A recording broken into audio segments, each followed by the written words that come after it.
The warm-up presented by your local North Texas GEICO agents. We have a special warm-up right here from AT&T Stadium.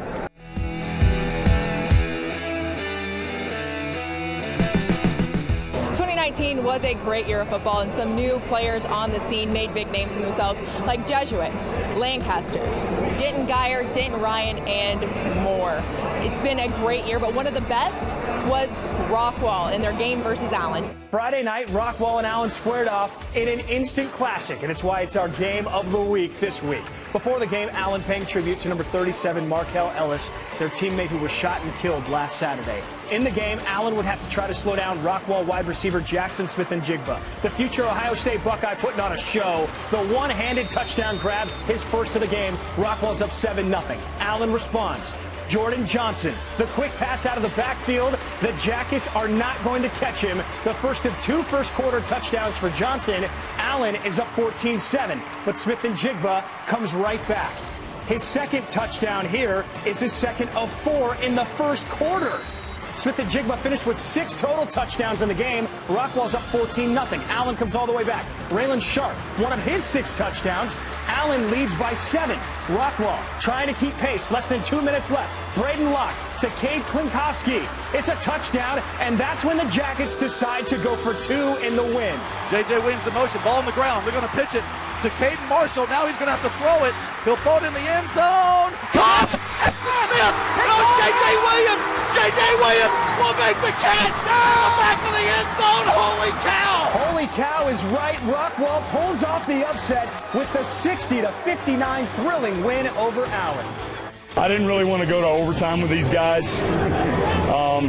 We were gassed. Our best player was cramping, and I didn't want some prolonged overtime situation, so we just said, well, let's try to win it right here. It wasn't exactly executed exactly like we wanted it to be, but it worked. J.J. Williams came up huge tonight, and he made a great catch on a contested ball. What a great game that was. We're going to be talking about it into the next decade of Texas high school football. Speaking of history, it's been a great 25 years of inside high school sports, and we've had some big dynasties along the way. We begin with what was at the time a small 2A school in North Texas called Salina. Led by legendary head coach G.A. Moore, the Bobcats dominated the high school football landscape from 1998 to 2002. During that span, they won a state record 68 straight games, including 4 state championships. That incredible run included 25 straight playoff games, and they did not lose a home game for over a decade. From 2002 to 2006, South Lake Carroll imposed their dominance on the high school football scene. Under head coach Todd Dodge and the spread offense, the Dragons went 79-1 and racked up 4 state titles. During that time, they produced big-time quarterbacks that included Chase Daniel, Greg McElroy, and Riley Dodge. How about the Aledo Bearcats the last 10 years? All they've done is win 7 of their 8 state titles in this past decade. Tim Buchanan and Steve Wood have put together a football factory in Aledo. They have the running game locked down as they won 4 titles with arguably the best high school back Texas has ever seen in Jonathan Gray. In the past 4 years, Jace McClellan has led the Bearcats to 2 more titles with a chance to get number 3 in 2019. Of course, Kyler Murray's run with the Allen Eagles is definitely one of DFW's best dynasties as well. As a starting quarterback from 2012 to 2014, Murray and Allen went 43-0 and won 3 straight titles.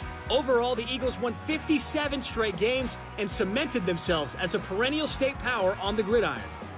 In the modern era, the Highland Park Scots have staked their claim as the most successful program in North Texas. Highland Park had won the last 3 state championships before falling to Frisco Lone Star in the postseason this year. It was one of only a few losses over the past 4 seasons for the Scots due to superior quarterback play that included John Stephen Jones' epic game against Manville in the 2017 state championship. It's been a great 25 years of inside high school sports, and if you missed the special on Saturday, you've got 2 more chances to check it out. Go look at your local listings for NBC5 to see when those are. Up next, we have our favorite North Texas Honda dealers inside story.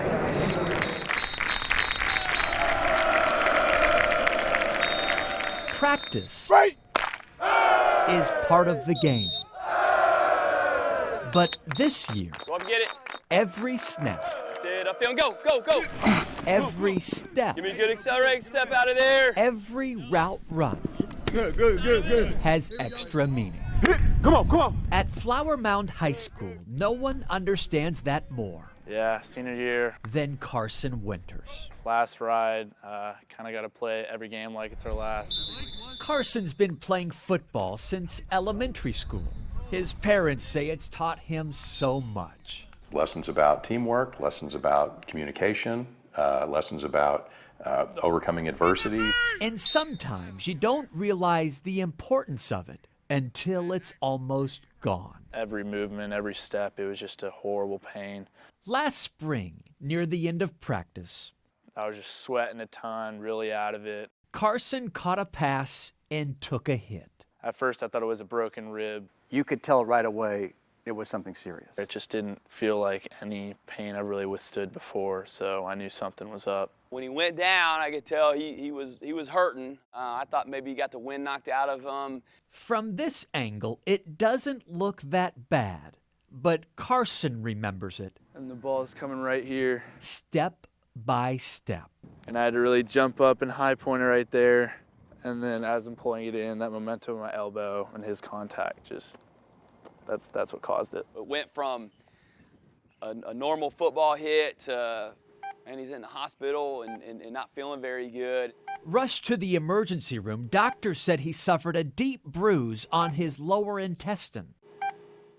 And as he laid there in pain, things only got worse. You say he looked terrible. What do you mean? Pain, screaming, vomiting, sweating, uncontrollable, just pain.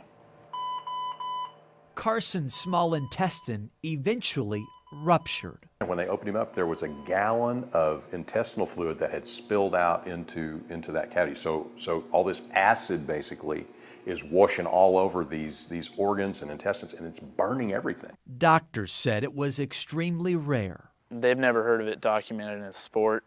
They've only heard of it happening in actually gunshot wounds and car wrecks. Surgeons had no time to waste. It's like, oh my gosh, He could die. he could die. Their otherwise healthy son was fighting for his life. I don't even know the words, so. Doctors had no guarantees. The thought that went through my head, and I think what I said to Beth was, I just want my son back. And those minutes are hours. Oh my gosh. They're hours. Like, time stood still.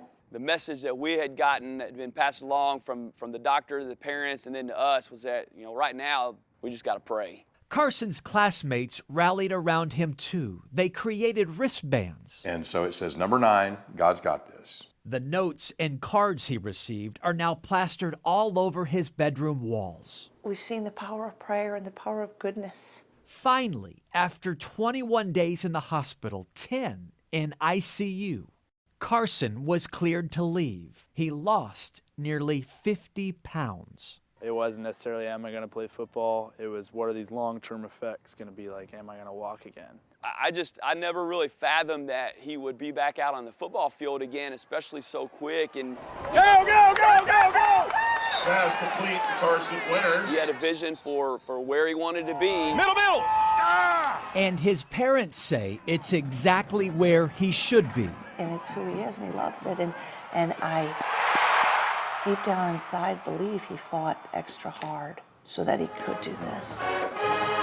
The game was almost taken away. You would never know that he was out with that type of an injury. But Carson continues to prove hard work and a strong community can make a difference. Everybody that prayed for him made a difference. And every time he runs out on the field, he's carrying those prayers in his heart. It's most definitely a miracle. Last week was National Signing Day, and we caught up with some of the biggest players from around the Metroplex to see where they're going to college. First and foremost, I want to thank my family and God for putting me in this position. I want to thank Jesuit, my coaches, my teachers, and everybody for helping me through my journey. I also want to thank Shelton for all the things that they have done for me in order to be in this position. And the next 4 years, I'm going to Stanford University. You know, it's a great feeling. So much is off of my shoulders right now. You know, I'm just ready to celebrate with my family. Just enjoy this moment because I only can have it once.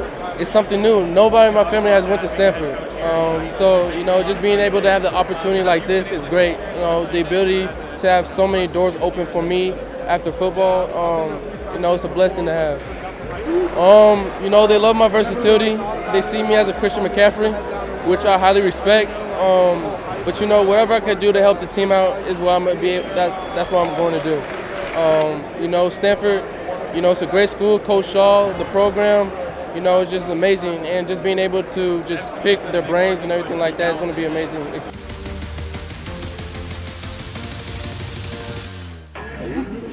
For the next 4 years, I would like to announce I'll be going to the University of Alabama.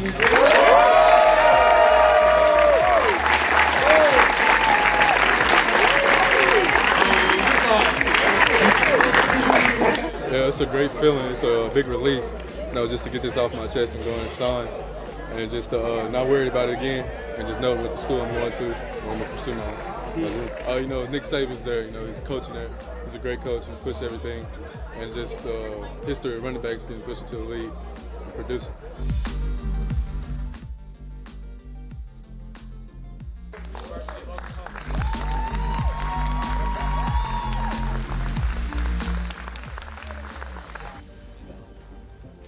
Just, you know, the work I put in the past and, you know, it all coming together to this moment right here. It means a lot to me and the community and the family of this school, so it's pretty special. Just, you know, the relationship with my family, you know, Stanford's kind of far away and I didn't really want to go that far. And just, you know, the people I met here, I didn't really want to go far from them either, so I wanted to kind of stay close. This week we'll also have our GiveMeTheVin.com MVP bobblehead where we'll be giving out our Coach of the Year postseason award. You won't want to miss it. I'm Ashley Billington. Thank you so much for watching the Warmup presented by your local North Texas GEICO agents.